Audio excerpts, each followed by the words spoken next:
नमस्कार, मैं अजय कुमार। मेरे एक दोस्त ने कहा कि देखिए, अब की बार का नोबेल का शांति पुरस्कार मिल भी गया और किसी तरह का हो हल्ला भी नहीं हुआ। शांति के पुरस्कार को इतना भी कवरेज नहीं मिला जितना नोबेल से जुड़े विज्ञान और साहित्य के पुरस्कार को मिला। जानते हैं इसके पीछे की वजह क्या है? इसकी वजह यह है कि अब की बार शांति का नोबेल जिसे मिला है वह कोई शख्स नहीं है जिसकी मौजूदगी ही कई तरह की सुर्खियां लेकर चलती है।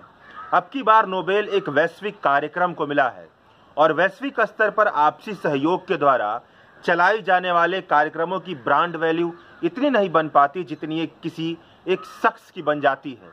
सिंपल सी बात है कि जितनी दिलचस्पी किसी शख्स में पैदा होती है उतनी किसी संगठन में नहीं। अपने साथी की बात बहुत वाजिब लगी।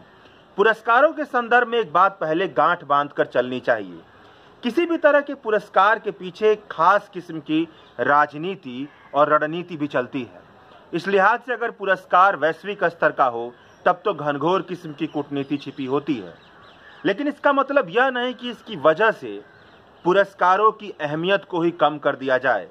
यह हमारे दुनिया की एक हकीकत है और इस हकीकत के अंदर ही पुरस्कारों को स्वीकारना चाहिए, देखना चाहिए, अपनाना चाहिए। एक लाइन में कहने का मतलब इतना ही है कि दुनिया की अपनी गति है। इस गति को देखकर सीखना जरूर चाहिए, लेकिन बहुत अधिक प्रभावित भी नहीं होना चाहिए। नोबेल कमेटी ने साल 2020 को नोबेल शांति पुरस्कार वर्ल्ड फूड प्रोग्राम देने को ऐलान किया। वजह यह है कि इस कार्यक्रम ने विश्व भर में भूख से निपटने के लिए सबसे बड़ी भूमिका अदा की। भूख को शांत करने का मतलब है दुनिया के कई देशों के बीच शांति को स्थापित करना और कई तरह के आपसी संघर्षों को रोक देना। अगर यह होना संभव हुआ है तो इसमें वर्ल्ड फूड प्रोग्राम की बहुत बड़ी अहमियत है। वर्ल्ड फूड प्रोग्राम पूरी दुनिया में भूख से लड़ने के लिए काम कर रही सबसे बड़ी मानवीय संस्था है। पिछले साल यानी कि साल 2019 में भूख से सबसे अधिक लड़ रहे तकरीबन 88 देशों में वर्ल्ड फूड प्रोग्राम ने मदद पहुंचाई। साल 2015 में संयुक्त राष्ट्र संघ द्वारा सस्टेनेबल डेवलपमेंट गोल करके एक योजना बनाई गई थी। इस योजना में एक गोल यह भी था कि पूरी दुनिया से भूखमरी का खात्मा कर दिया जाए। इस भूखमरी से लड़ने के लिए वर्ल्ड फूड प्रोग्राम सबसे पहले पंक्ति में खड़े होकर मौजूदा वक्त में काम कर रहा है। पिछले कुछ सालों से दुनिया के कई इलाके लड़ाई के मैदान बन चुके हैं। लोग या तो हथियारों के दम पर लड़ते हुए जिंदगी जीते हैं या भूख के कगार पर रहते हुए दम तोड़ देते हैं। Yemen, Republic of Congo, Nigeria, दक्षिणी सूडान से लड़ाई और भूखमरी की खबरें पूरे साल भर आती रहती हैं। इसके साथ इस बार पूरी दुनिया ने कोरोना वायरस जैसी वैश्विक महामारी का भी सामना किया। इस वजह से कई सालों के बाद पिछले साल तकरीबन 13.5 करोड़ लोग भूखमरी के कगार पर पहुंच गए। कोरोना वायरस के दौरान भूखमरी की संभावना सबसे बड़ी दुश्मन के तौर पर खड़ी है। इससे लड़ने के लिए वर्ल्ड फूड प्रोग्राम ने बहुत ही जबरदस्त काम किया है। वर्ल्ड हेल्थ प्रोग्राम का कहना है कि जब तक कोरोना का वैक्सीन नहीं आ जाता तब तक कोरोना की वजह से दुनिया को छीना झपटी, लूटपाट और अराजकता से बचाने के लिए सबसे बड़ा वैक्सीन यही है कि दुनिया में भूखमरी की स्थिति ना पैदा होने दी जाए। भूख और हथियार की लड़ाई के बीच एक लिंक होता है। यह दोनों मिलकर एक बहुत बुरे चक्र की संभावना पैदा करते हैं। अगर भूख है तो संघर्ष और युद्ध भी निश्चित है, और अगर युद्ध है और लड़ाई है तो इसकी अंतिम मंजिल न हार होती है न जीत होती है बल्कि भूखमरी होती है। इसलिए अगर दुनिया को भूखमरी से बचाना है तो ऐसे प्रोग्रामों की जरूरत अब पहले से कहीं ज्यादा है। ऐसे प्रोग्राम में पैसा देना जरूरी है। अगर दुनिया के बीच आपसी सहयोग नहीं होगा और ऐसे प्रोग्राम द्वारा पैसे के निवेदन को नहीं स्वीकारा जाएगा तो भूखमरी से लड़ना बहुत अधिक मुश्किल हो जाएगा।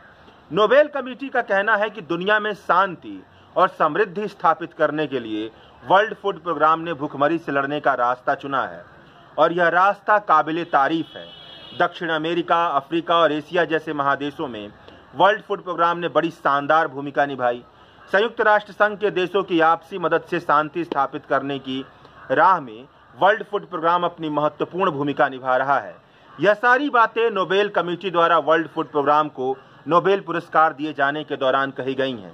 अब बात करते हैं वर्ल्ड फूड प्रोग्राम के पहचान से जुड़े कुछ तथ्यों पर। वर्ल्ड फूड प्रोग्राम संयुक्त राष्ट्र संघ के फूड प्रोग्राम से जुड़ा एक संगठन है। यह जरूरतमंदों को खाना खिलाता है और खाद्य सुरक्षा को बढ़ावा देता है। इस संगठन की स्थापना साल 1961 में हुई। यह एक प्रयोग के तौर पर स्थापित किया हुआ प्रोग्राम था, जिसका मकसद था कि संयुक्त राष्ट्र संघ के तंत्र का इस्तेमाल करके दुनिया के जरूरतमंद लोगों तक भोजन पहुंचाया जाए, भुखमरी को दूर करने का काम किया जाए। लेकिन अब यह संगठन भुखमरी से लड़ने के लिए और खाद्य सुरक्षा के लिहाज से काम करने वाले संगठनों के बीच दुनिया का सबसे बड़ा संगठन बन चुका है। साल 1962 में वर्ल्ड फूड प्रोग्राम की स्थापना के एक साल बाद ही ईरान की धरती को भयंकर भूकंप का सामना करना पड़ा। इस विपत्ति में मदद करने से वर्ल्ड फूड प्रोग्राम की मदद करने की विरासत शुरू हुई। साल 1983 में इथियोपिया में 100 साल में सबसे बड़ा सूखा पड़ा। वर्ल्ड फूड प्रोग्राम ने तकरीबन 20 लाख लोगों तक अपनी मदद पहुंचाई। अफ्रीका का देश लड़ाई से जूझता हुआ देश है। वर्ल्ड फूड प्रोग्राम साल 1989 से लड़ाई के बीच अपनी मदद पहुंचाने का काम करते आ रहा है। साल 2004 में हिंद महासागर की कोख में भयंकर सुनामी और जबरदस्त भूकंप के झटके पैदा हुए। आसपास का इलाका तहस नहस हो गया। इस विनाश लीला में वर्ल्ड फूड प्रोग्राम ने रिलीफ ऑपरेशन में बहुत अधिक मदद की। मध्य एशिया का इलाका पिछले कई सालों से संघर्ष में जी रहा इलाका बन चुका है। सीरिया में सबसे अधिक बर्बादी हुई है। साल 2011 में वर्ल्ड फूड प्रोग्राम ने यहाँ अपनी मदद पहुंचाई। साल 2019 तक आते आते इसका जाल इतना फैल चुका है कि इस संगठन ने पिछले साल तकरीबन 88 देशों में तकरीबन 10 करोड़ लोगों की मदद की। वर्ल्ड फूड प्रोग्राम का कहना है कि साल के किसी भी दिन मदद पहुंचाने के लिए इसके पास तकरीबन 6000 ट्रक, 30 समुद्री जहाज, 100 हवाई जहाज हमेशा मौजूद रहते हैं। वर्ल्ड फूड प्रोग्राम का सबसे अहम काम आपातकालीन समय में राहत पहुंचाना, पुनर्वास करना और विकास के कामों में मदद करना है। वर्ल्ड फूड प्रोग्राम का तकरीबन 2/3 काम उन इलाकों में होता है जहां लड़ाइयां लड़ी जा रही हैं। वजह यह है कि यहां पर अल्प पोषण और कुपोषण की संभावना दुनिया के किसी भी दूसरे इलाके से 3 गुने से अधिक होती है। वर्ल्ड फूड प्रोग्राम को दुनिया के देश अपनी इच्छा के अनुसार यानी स्वैच्छिक तौर पर फंड देते हैं। साल 2019 में वर्ल्ड फूड प्रोग्राम को दुनिया के देशों के द्वारा तकरीबन $8 बिलियन पैसा मिला। वर्ल्ड फूड प्रोग्राम का कहना है कि उसने इस पैसे से तकरीबन 4.2 मिलियन मीट्रिक टन अनाज जरूरतमंदों तक पहुंचाया। इस संगठन में तकरीबन 17,000 स्टाफ काम करते हैं, जिनमें से 90% स्टाफ उन इलाकों में काम करते हैं जहां पर वर्ल्ड फूड प्रोग्राम द्वारा मदद पहुंचाई जा रही होती है। कोरोना वायरस की वजह से दुनिया की भूखमरी की मौजूदा परेशानियों में तकरीबन 70% का इजाफा होने वाला है। ऐसे में वर्ल्ड फूड प्रोग्राम जैसे संगठन की अहमियत और अधिक बढ़ जाती है। भारत में यह संस्था भारत सरकार की मदद से पब्लिक डिस्ट्रीब्यूशन सिस्टम द्वारा बांटी जा रही राशन के कामों में मदद कर रही है। राशन बांटने के काम में धांधली को रोकने के लिए ऑटोमेटिक ग्रेन डिस्पेंस सिस्टम का इस्तेमाल किया जा रहा है। इसमें भी वर्ल्ड फूड प्रोग्राम की मदद ली जा रही है। इसकी आलोचना भी होते आ रही है। इस पर आरोप लगते आ रहे हैं कि इससे जुड़े स्थानीय स्टाफ अनाजों को बाजार में बेच देते हैं, जिसकी वजह से स्थानीय की खेती किसानी जो स्थानीय लोगों की होती है उसमें बहुत अधिक गड़बड़ी आ जाती है। अब अंत में समझने वाली बात यह है कि वर्ल्ड फूड प्रोग्राम कोई एक व्यक्ति का नाम नहीं है, बल्कि एक संगठन है। वह भी कोई ऐसा संगठन नहीं है जो किसी 1 या 2-3 देशों के द्वारा आपसी सहयोग से मिलकर चलाया जा रहा हो, लेकिन एक ऐसा संगठन है जो संयुक्त राष्ट्र संघ का हिस्सा है और जिसकी बुनावट में दुनिया के सभी देश आपसी सहयोग करके शामिल होते हैं। इसलिए अगर वर्ल्ड फूड प्रोग्राम जैसे संगठन को नोबेल पीस प्राइज से नवाजा गया है तो इसका मतलब है कि दुनिया के उस सहयोग को सराहा जा रहा है जो आपस में मिलकर विश्व में भूखमरी से लड़ने के लिए काम कर रहा है। शुक्रिया।